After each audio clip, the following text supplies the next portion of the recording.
So, napapakain ako ng dynamite. So, gagawa ko ng dynamite. Ito yung ating lumpia wrapper, ang ating siling pangsigang, and tuna natin at konting cheese. Ayan.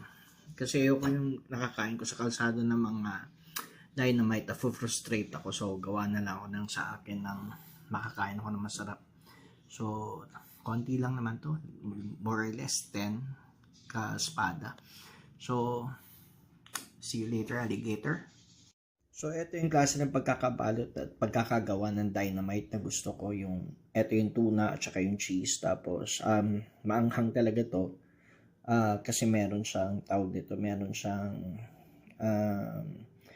yung buto hindi ko tinanggal. So, ayan, nagawa na natin. Ready na to, iprito na natin. Last na balot ko na to, then prito na.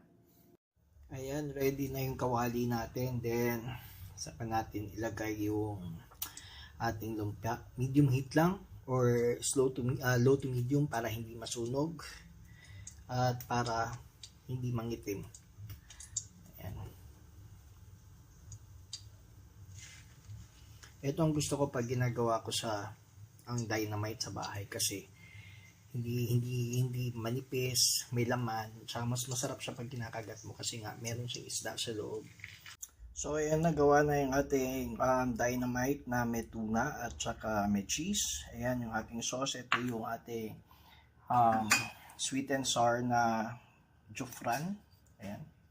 Ayan, ito yung sweet and sour na jufran. Pero dahil hindi ako happy masyado mas naasliman ako sa jufran, haluan ko ng konting honey. Ayan, may natira pang konting honey. So, lalagyan natin para mas matamis-tamis. Ayan, para mag-agaw yung asim at tamis. Medyo maasim siya para sa akin. So, ayan, kain na tayo. Ito na breakfast ko ngayon.